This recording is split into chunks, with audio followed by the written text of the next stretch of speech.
नमस्कार, आप देख रहे हैं कलम न्यूज।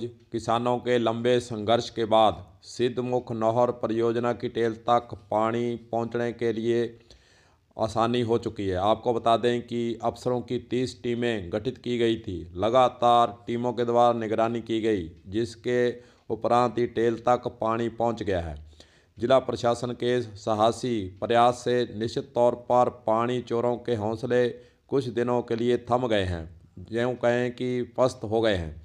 परंतु यदि जिला प्रशासन ने हमेशा की तरह इस कार्रवाई के बाद फिर से यह फाइल अगर ठंडे बस्ते में डाल दी, तो किसानों का हाल वही पुरानी डर्रे पर चल पड़ेगा और वहीं फिर वही मांग टेल तक पानी नहीं पहुंचने की लगातार आती रहेगी।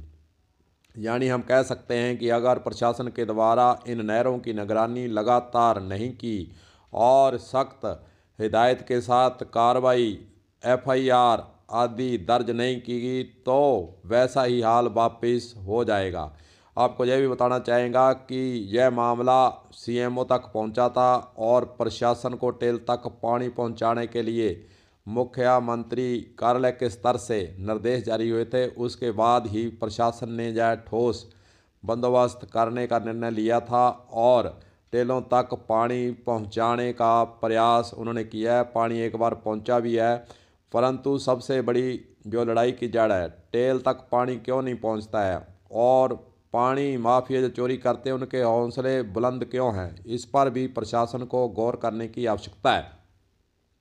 इसके लिए सबसे पहले बात है कि बाराबंदी की व्यवस्था पूरे सिद्धमुख नहर परियोजना की नहरों में लागू कर दी जाए, तो यह मामला कुछ हद तक सुलझ सकता है। विडंबना यही है कि एक दशक से बाराबंदी व चकबंदी का कार्य लंबित है और प्रशासन, सिंचाई विभाग चाहे राजस्व विभाग हो, उन्होंने इस और कभी भी गंभीरता से काम नहीं किया है। इसीलिए बाराबंदी का जो कार्य है वो ठप पड़ा है, चकबंदी का कार्य ठप पड़ा है, वो सिरे नहीं चढ़ रहा है। इसीलिए किसानों ने बार बार ये मांग भी की है कि बाराबंदी और चकबंदी इस क्षेत्र के अंदर कर दी जाए तो टेल तक आसानी से पानी पहुंच सकता है। अब प्रशासन के स्तर से इस और अभी तक गंभीरता से कार्रवाई नहीं होना, यह भी सवाल खड़े करता है। इसीलिए राजस्व विभाग जो है इस मामले में हस्तक्षेप करते हुए अगर बाराबंदी और चकबंदी का कार्य जिस प्रकार 30 टीमें गठित की गई हैं और पानी चोरी को रोकने का प्रयास प्रशासन के लिए किया गया है, किसानों ने इसका स्वागत भी किया है।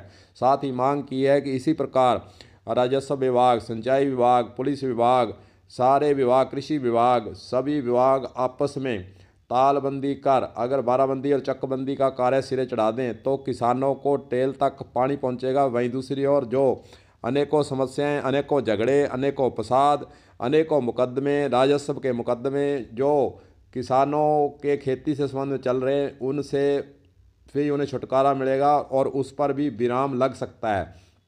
आपको बताना चाहेंगे कि नौहर और भादरा क्षेत्रफल की दृष्टि से अगर देखें तो 603 किलोमीटर लंबे क्षेत्र में नौहर सिद्धमुख नहर परियोजना का जाल बिछा हुआ है।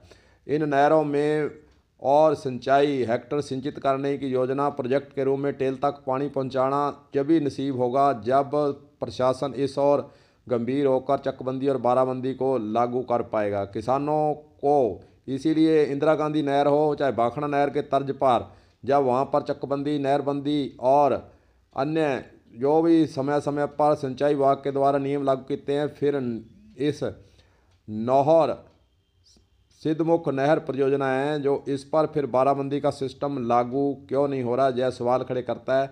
और सरकार के स्तर पर भी बजट स्वीकृत हुआ बताते हैं, लेकिन जिला प्रशासन के लिए यह अहम विषय है और बाराबंदी कार्य को पूर्ण करने के लिए इस तरह से राजस्व जल संसाधन विभाग संयुक्त टीम गठित करें, जिस पर तर्ज पर टीम बनाकर जिला प्रशासन ने इस पानी चोरी को रोकने का कार्य किया। अगर इसी प्रकार जिला प्रशासन तय समय में बाराबंदी का कार्य पूर्ण करवाने में सफल रहता है तो निश्चित तौर पर टेल के किसानों के लिए बड़ी सौगात होगी।